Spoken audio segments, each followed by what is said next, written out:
You're listening to Mind Over Me, the mental wellness podcast with me, Scott Carter. I am a licensed therapist.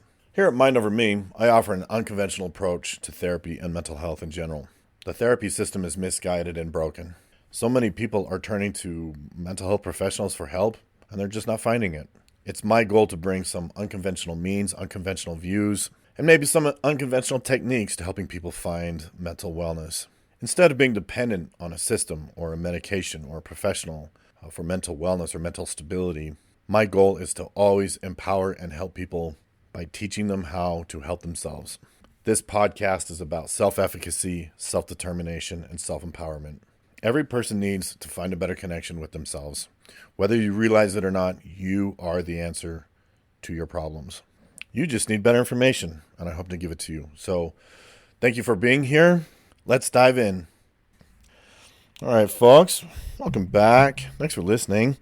Got a pretty in-depth topic here for y'all today, kind of keeping with this theme lately where really trying to just pull apart the deep innards of the psyche with the intention of just want people to understand themselves better.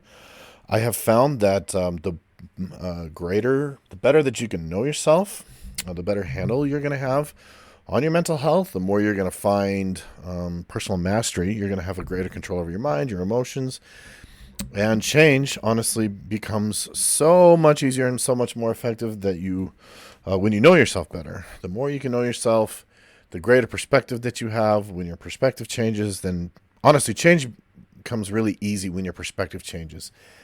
I sometimes see my job as a therapist to help give people maybe a different perspective. And that perspective may not necessarily be the right perspective, but when a person can see things from different angles, it usually helps them feel more comfortable in their individual choices. The topic, we're going to talk about what I call the dark ego. And this is a phenomenon that I've noticed with clients. I feel like I see this with the guys more than the girls, but definitely with everybody across the board. Has a lot to do with the shadow. If you've been here the last couple of episodes, you know that I've been talking a lot about the concept of the shadow, doing shadow work. I am going to provide more shadow work journal prompts this episode, as usual, as I want to do on my podcast here to help people build their insight and their awareness. But first, I was hoping to share a little bit about what I'm working on right now. I have honestly been working to better myself for quite some time. I do my own work. I'm dedicated to my own growth. I'm dedicated to tackling my own issues. My initial motivation years and years ago, was I just wanted less pain, frankly. I just wanted less pain. But the self-improvement route, the personal growth route was just very positive for me. I just kind of got hooked on it because it feels good when you tackle an issue that just nags at you. And I've been very, very fortunate that I've been able to really tackle some big issues in my life and break some really long-standing patterns. And I've gotten hooked on it. So I want to share a little bit what I'm kind of trying to address right now in hopes that it may also help some other people out there. And, if you want my advice, you should look for a therapist who is dedicated to their own work, who's dedicated to their own growth, and who actively faces and confronts their own issues and takes accountability for their own life. Because frankly, there's just a lot of mental health professionals out there who use therapy as a way to get away from their own issues and avoid them. I know many that are like that. So today when I was working on a chapter in my book, that it's been a goal of mine to be a published author since like the fourth grade. It's been very difficult for me to see things through and follow through and complete things, which is actually right in line with what I'm going to talk about here. And anyways, I was writing in this chapter in a book that I hope to complete in hopefully less than 6 months. I would love to send it off to a publisher in less time than that. I've been great, by the way, at writing every day. It feels great. It feels really good. I'm just accomplishing my goal right now, which has been very difficult for me in the past. So again, just making progress. But anyways, sorry. I get off on too many tangents. I went down the rabbit hole today of conscientiousness. What does conscientiousness mean? What does conscientiousness look like? And I like to engage with AI on these types of conversations because it can usually offer a lot of insights. A lot of people have heard of conscientiousness as part of like the big five personality traits, along with like openness, extroversion, neuroticism, those ones, right? And conscientiousness is one of those personality traits or one of those big five traits, right? Conscientiousness is a very, it's kind of a complex principle and practice, but I realize that this is an area where I can improve on. But along with everything, I've learned the value of self-compassion.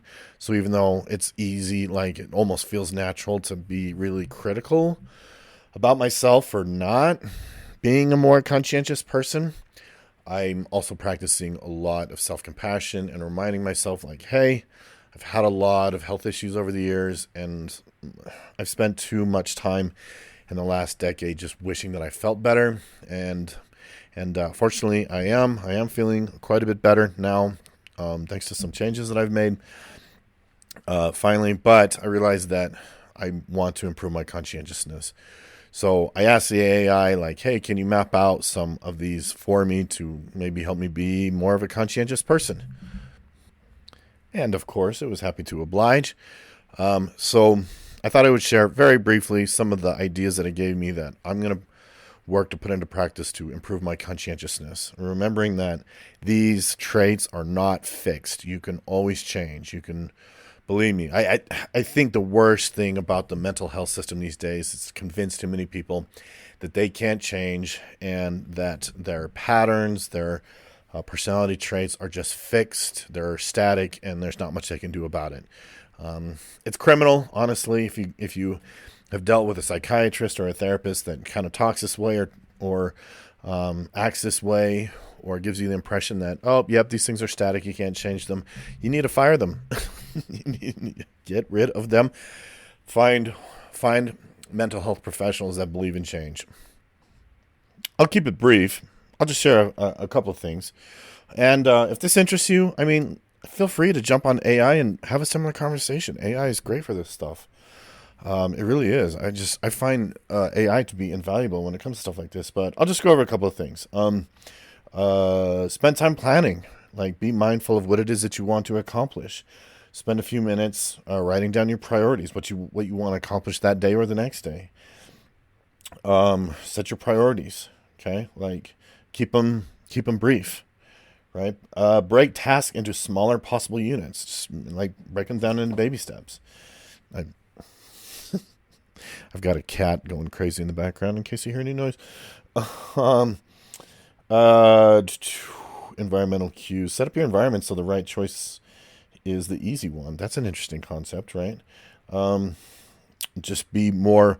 One thing that I definitely want to work on, and then we're going to move on to the shadow work prompts, is just being more orderly, organized, and tidy. But anyways, just food for thought. That's sort of what my mind is on, because I want to be more conscientious.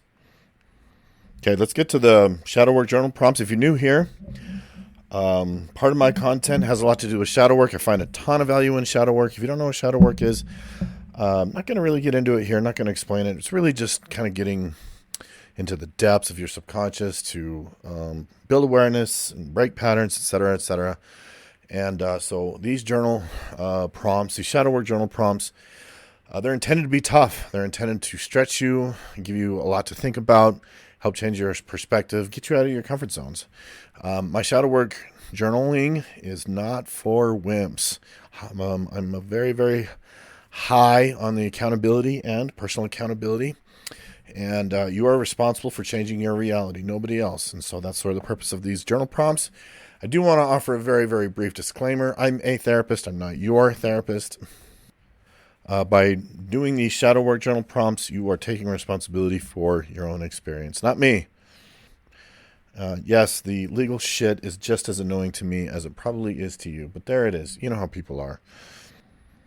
Okay, this one is, this one may be tough. This one may challenge you. Okay, you ready? What parts of myself do I actively hide from others? What parts of myself am I afraid that other people might see? Furthermore, uh, what parts of myself do I believe people will hate about me if they knew about me? And finally, what parts about me or traits or aspects about myself do I believe will cause people to reject me or abandon me if they knew those things or saw those things about me? So this particular part of your insight is important because when you deny parts of yourself, you're in a state of self-betrayal. That makes it difficult to build your self-esteem, build self-love, to be integrated or have integrity. We unfortunately too often get into the habit of editing ourselves or filtering ourselves or trying to alter ourselves to fit others or fit social norms or please others. Okay, all right. Well, there you go. There you have it. You know what to do, hopefully. So get on it. Get to work. The more you get to know yourself, the greater you're going to move towards self-mastery. Okay, get to know yourself, dig it out. I know it's hard. I know it's scary. I know it's painful. But as the saying goes, when you face your pain, then you will be less miserable later. It's either pain or misery in life. You have to make a choice. You either get to face your pain or you end up miserable. If you avoid your pain, you end up miserable. Misery is a whole other topic. But yeah, so there you go. Let's dive into this topic. This is kind of an interesting, deep, and complex topic. So as with the two previous episodes, we're dealing with a lot of the subconscious here. So you got to think of your consciousness in two main parts, right? The conscious, which you're aware of, what's in your field of awareness, versus your subconscious, which is obviously the opposite, which you're less aware of. Much of my approach here is based in the psychology of the great Carl Jung, who I'm a big fan of. Carl was a genius. I love Carl. It's interesting to study him and just sort of read his quotes and read about him and his work, the way that his philosophy on the subconscious and the shadow specifically. Very, very interesting stuff. One of my favorite quotes from Carl, basically he says, I'm just going to summarize. I'm not going to give it to you word for word, but he says, until you make the unconscious conscious, it's going to direct your life, and you're going to call it fate. So when things are in your shadow, the shadow part of you, hidden in the subconscious part of you, it's going to tug your strings, it's going to control your life, and you're not really going to realize it. I see people all the time just making these, and I've been guilty of this too. I have no room to talk. But I've worked on it, so I've honestly come a long ways. There used to be a lot of things in my life that seemed to have control over me. I would just make these compulsive decisions to do certain things that were working against me, and I just couldn't stop doing it. It didn't feel like I was the one making those choices. It felt like something had control over me, right? So maybe it was like for me, one of my problems was compulsive buying things, buying shit that I didn't need or couldn't even necessarily afford. Another one for me would be I used to compulsively eat junk food. It's like I couldn't help it. I couldn't stop myself. It's like something was making that decision for me. So if it wasn't me making those choices, well, then who is it? Or what is it? This comes from what I believe and have come to call the dark ego. Just meaning that it's almost like there's another person inside of you that has taken its own form and just slides behind the wheel sometimes, makes your decisions for you, drives your bus, wheels you around, goes to crazy town and back several times, and leaves you wondering what on earth happened. Of course, when all of that happens, it's going to undermine the trust that you have in yourself. You're going to feel like you can't trust yourself. You're going to be afraid that you can't make your own decisions. You're going just feel like you don't have total control over yourself because you just honestly sort of don't. Which is honestly, it's quite unsettling, right? When you think about it, right? You're like, what is happening here? What is going on? Why don't I have full and complete control over myself? Again, I call this the dark ego. We've all heard of kind of alter egos. I think this alter ego phenomenon or dark ego phenomenon is a lot more common than we think it is. A lot of people, maybe that you've known in your personal life, it's almost like there's two people there, right? And I recently had a kind of an relatively recently, this was a few months ago, kind of an unsettling situation, kind of an unsettling episode with somebody that I know. I hadn't known him that well, but he was always sort of this overly nice, like trying to, I don't know, almost seems like he was kind of always overdoing it a little bit, like he was trying so hard to be really nice. And yeah, you ever met someone like that where it almost seems kind of disingenuous?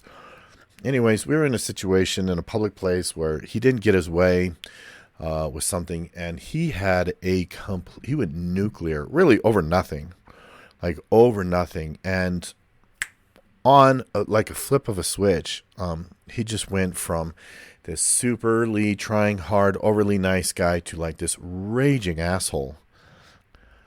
It was quite unsettling to watch because like it turned on a dime. It was truly a Dr. Jekyll and Mr. Hyde type of thing, where you had this nice, overly nice, mild-mannered person, and then suddenly you had this version of him come flying out of him that was demanding and entitled and mean and rude and irrational. Like, to watch him go from one or the other, fast, right? But that's what I'm talking about. If you've ever known someone with a personality disorder, this is going to be way, way common. It's going to be super, super common. They can go back and forth between these alter egos or these personalities even so quickly, like rapidly, and you just never know which one you're going to get, and you never know when they're going to flip. Personality disorder is, to me, a late stage situation of a person who has like a highly shattered mind. If you haven't listened to my Shattered Minds episode, you ought to go listen to that if you want more insight on that. Overall, what I'm talking about here is the notion of this alter ego, this concept of the alter ego, or what I call the dark ego. I call it the dark ego partially because it's mysterious, it's hidden, right? It's we lack insight about it. It's kind of out of our perspective, so we don't even necessarily recognize that dynamic is happening. I also call it the dark ego because it tends to be very impulsive. It tends to make bad decisions for us. It tends to have darker thoughts, darker feelings, darker intentions, darker decisions, etc., etc., etc. But it's kind of also lacking kind of a real firm identity. It doesn't really have a very strong form. So where does it come from? Why does this happen? Again, it's related to my Shattered Minds stuff. And if this is interesting to you and you haven't listened to the Shattered Minds episode, I would highly recommend going and doing that so that you kind of understand the underlying theory of like the shattered, fragmented psyche theory of psychology that's kind of fringe. A lot of people believe in it. I'm one of them. I truly believe this is at the root of mental illness, but I'm not going to unpack all of that all over again. You're just going to have to go back and listen to that episode. The dark ego forms when we start to stuff down and push things down into our psyche, and we do it as a survival or of a defense mechanism. It's a way that helps us be more resilient. It helps us get through difficult things. But when we pack things away emotionally, psychologically, spiritually, and we never find a way to release it, then it stays in there. It doesn't just poof, vanish. It doesn't poof, just go away. Emotional energy is real. Once it exists, it exists. You can change it.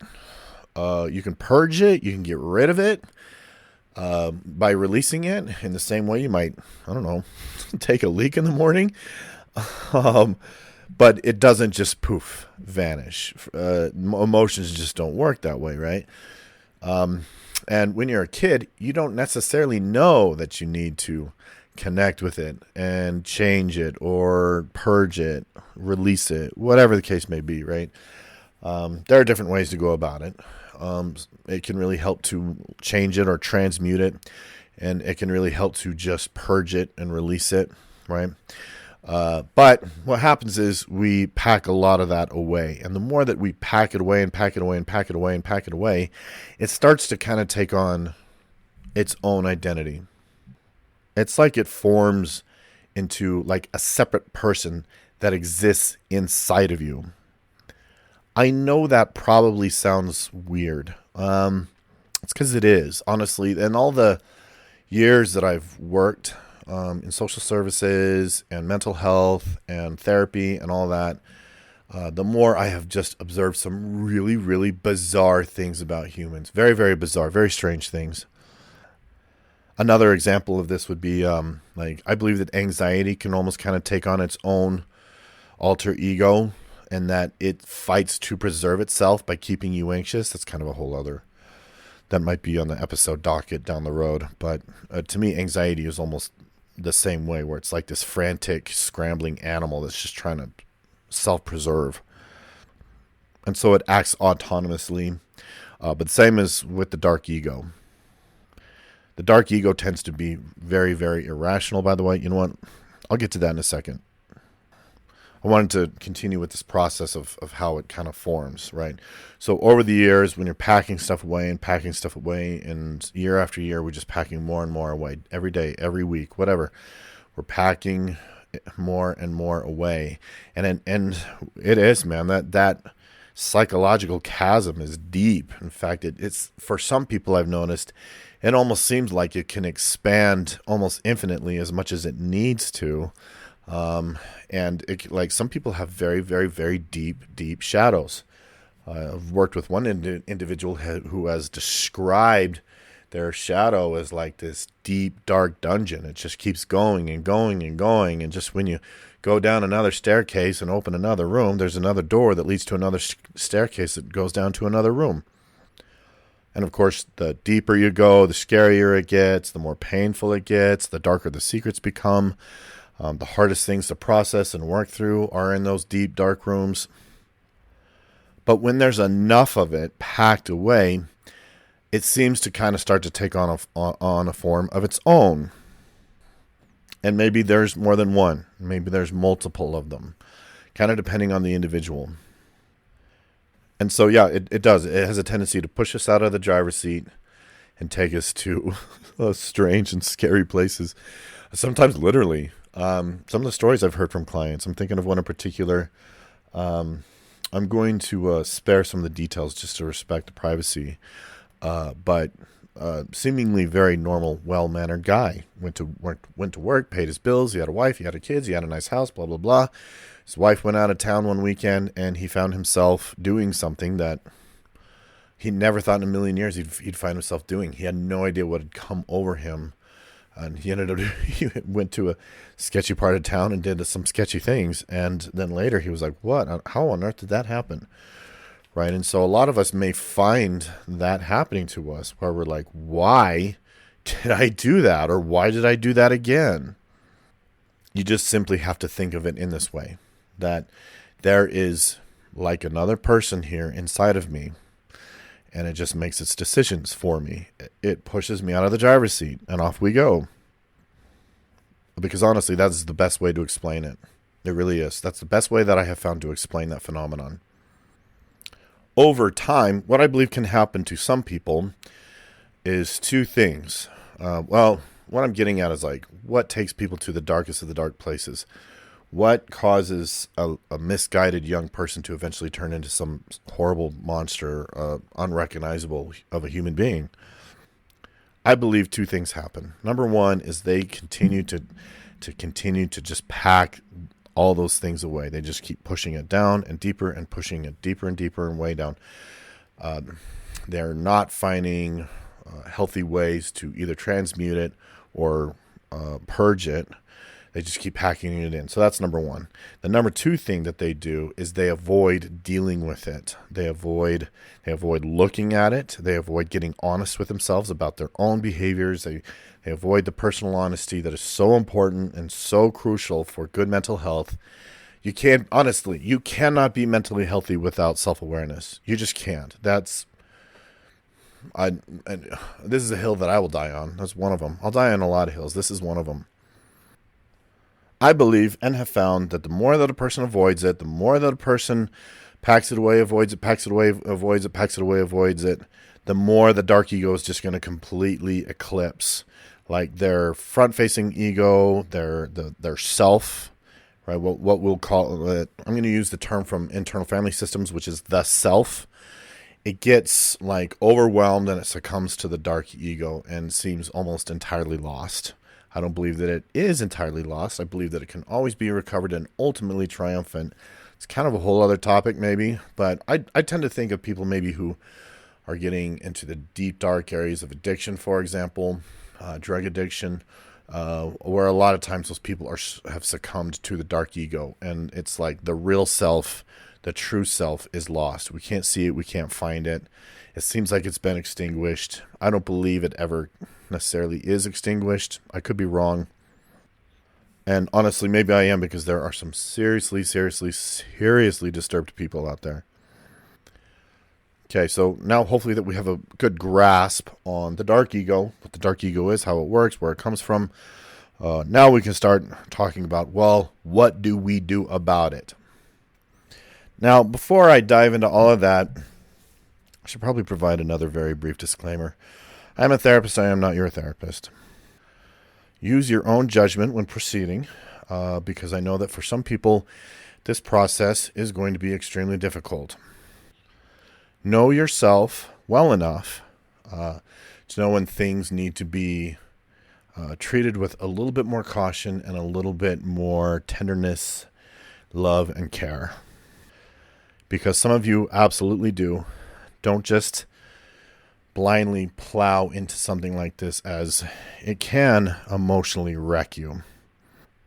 So I'm going to outline some things that not necessarily everybody needs to do. I'm going to outline some things that if you have had a ton of trauma, if you have a lot of impulsivity and a lot of self-destructive behaviors, and you sense that there's a lot of darkness in you, I'm going to start with the stuff that those folks ought to focus on first. Ultimately, what we want to work up to is confronting the dark ego and just facing it. And that can be very dark, very difficult, and scary, frankly. And the hardest thing, the scariest thing you may ever do is face the truth about yourself. And so it is not for wimps. But let's dive in a little bit here. Again, starting with for those of you who have really struggled with a lot of self-destructive behaviors and have had a lot of trauma. Okay, first and foremost, start developing a self-compassion practice. If you're accustomed to being your own worst enemy, you're going to be repulsed by this idea. It's going to feel strange, bad, evil, foreign, and it's just going to feel like you're trying to squeeze into something that just doesn't fit, or it just makes your skin crawl. I believe that's generally going to be a function of the dark ego. The dark ego wants to self-preserve. You have to understand that its job is to survive, and in some regards help you survive in some cases. But the reason why we use the word practice when we're talking about something like self-compassion is it's truly something that you practice, meaning that when you first start it, you're going to really suck at it. You're supposed to suck at it. You have to suck at it before you can be good at it. But I also believe that self-compassion practice is beneficial for virtually everybody, because there's so little of it that's laced into our culture and our society these days. There's so little of it in there. And so what does self-compassion look like? One of the first things you want to do is try to zoom out. A lot of times mental illness is that we are lacking perspective, okay? And that we're kind of looking down a very, very narrow corridor, or we're looking through a very, very, I think of like you're looking at life through a drinking straw sometimes, when you're surrounded by other perspectives, but you're only able to see things through a drinking straw. You want to be able to zoom out so that you have a greater or an expanded perspective. For example, it can be healthy to learn to tell ourselves that, hey, I'm allowed to be screwed up because of what I have been through. Okay, self-compassion can sound like this too. I'm proud that I'm still here trying. I'm proud of myself for still waking up and getting out of bed every day and trying again. And I'm proud of myself for getting back up every day. Okay, so there's a couple of examples of how you want to cultivate some positive self-talk and practice positive self-talk, because that's sort of the other component to this, is like how we talk to ourselves, the stories that we write for ourselves. So a self-compassion exercise can be to sit down with your journal and write a story about somebody else that's been through what you've been through, but write it in a compassionate way. It can help to think of them as a separate person. Don't paint yourself as a victim. You don't want, that's a dark ego thing as well. But do it in a way that deserves some compassion. Understand what compassion and empathy mean versus hatred or victimhood or feeling like a victim, something like that. Okay, those things. And build narratives and stories that are more compassionate for yourself. By doing those things, you're going to feed the self, the higher self or the true self. That's sort of what we're after with the self-compassion, is that we're feeding into the higher self and the better self, okay? You may need to spend a long time just on this step. A long time. A lot of people want to ask, how long? How long do I have to do it? And the answer is as long as you need to, as long as it takes, as long as this is necessary. It may take weeks. It may take months. And if you have a really good therapist, they can hopefully help you through it. Though I just find therapists that are really dialed into this type of shadow work are really hard to find, and they're few and far between. But if you've got one and you can find one, that's fantastic. What you want to do is create a connection to the true self. You want to build that connection and build that bridge, and just kind of sense that it's there, and sense that it is very altruistic for your whole psychological system. You'll know that you're heading in the right direction if you become less destructive, or less self-sabotaging, or less impulsive. Okay, from there, what we want to do is we want to get better at not packing things away. Okay, we want to get better at not packing things away. And so we want to find healthy outlets, healthy ways to transmute things. Like, the way that we transmute things, the way that we turn the dark energy or the pain into good, is we might ask ourselves things like, what did I learn from it? What did it teach me? What did I gain from this experience that I couldn't gain otherwise? Get really busy learning from it. What parts of this difficult time made me stronger? What strength can I get from this?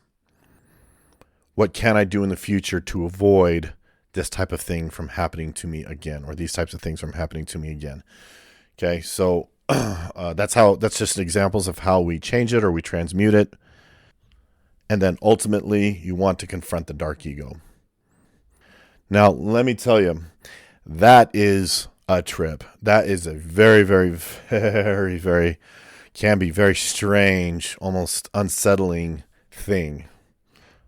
What you have to understand is that by confronting the dark ego, it can't hurt you. It actually hurts you when you ignore it. Yes, it can be scary to confront it. That's why we exercise and practice courage. Okay, you get virtue from courage. Courage is a virtue. You find yourself, you build yourself, you make yourself when you practice courage. That's what makes you strong.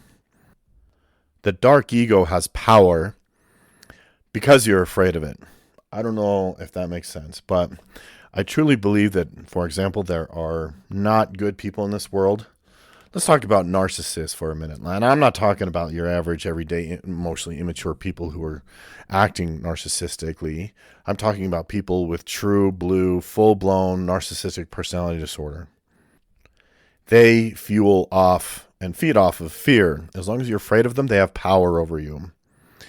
And the dark ego is very much the same way. As long as you're afraid of it, it has power and it has strength. With a narcissist, as soon as you're no longer afraid of it, they truly lose their power. They truly do. I've observed it before. It frankly freaks them out because using fear is very, very effective for them. It works most of the time. So when you confront the dark ego, what you find is it's actually not that big and it's not that scary. It can be considered what we would call a paper tiger. It might be loud, it might be angry, it might be ferocious and scary and mean, but it can't actually hurt you. It doesn't have real teeth. It's made out of paper. You can tear right through it. It doesn't have a lot of actual substance to it. I recently had a client where we started to confront her dark ego in session. She was afraid of it, not surprisingly. That's one of the indicators that that's what we're looking at is the dark ego, is that the person's afraid of it and is avoiding it. When there are parts of themselves that are kind of dark and scary and mysterious and they're afraid to look at it and they're avoiding looking at it, that's usually what we're dealing with is like a dark ego scenario.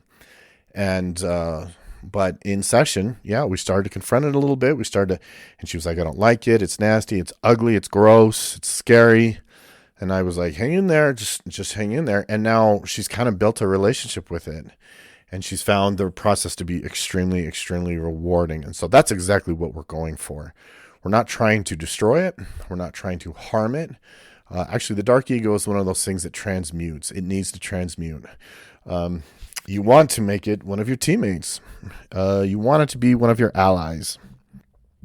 Because it can actually turn into a very strong and powerful and useful ally. And if you can get it to integrate, meaning just kind of join your team and be on your side and work with you instead of working against you, you have more integrity. Integrity gives you strength. And this integration process is what Carl Jung referred to as individuation, is to integrate the shadow side of you, or the shadow sides, because there can be more than one, with the the higher self, and integrate them into one and create wholeness. That's what he called individuation. Now, wholeness, that's a whole other topic. That is part of the process of becoming whole. Okay, your greatest allies, your greatest weapons, your greatest responsibilities is self-compassion, confrontation, like taking your ego on, confronting it, and then integrating it, and then self-love. But those are just some of the components to all of that. Okay, so that's kind of a crash course on the dark ego. I know that's a bit odd. I know that's a bit strange. I know that might sound like, if you never heard anything like that, it might be like, what is that? There's no way. But I swear to God, I've had clients where, they show up and it's like, okay, I want to do shadow work. And I'm like, okay, well, you can actually talk to those parts of you. You can talk to your dark ego, and then they'll try it. And then they're shocked by what they experience. I could share some of my own dark ego experiences. They're wild. They're very, very interesting. It's a very, very interesting experience. Kind of strange, mysterious, mystical, even. But I think that's what we're going to cover for today. So let's wrap it up. If you have questions, I would love them. Send them. I love audience. I love for my audience to communicate with me. My website, saltcitycounseling.com. I will put that in the description below. You can contact me through my website. I'll probably put my email. Maybe not. I'm sick of the junk emails. If you want to contact me, you can go through my website contact form. How's that? That'll reduce the amount of junk mail that I get. How's that? But anyways, thanks for listening. Don't forget to follow, subscribe, and share it with your friends. Follow me on social media. I will put those also in the description of the episode. Thanks for listening. I think I'd said that I was going to do these every other week. Right now, I'm going to keep them going every week. It's just working for me. I'm enjoying these topics. I think they're positive and they're good. So thanks again for listening. Thanks again for being here. Go deal with your demons. Is that what we're doing? No, you must do hard things. I think that's our sign off. You must do hard things. Go do hard things. Peace.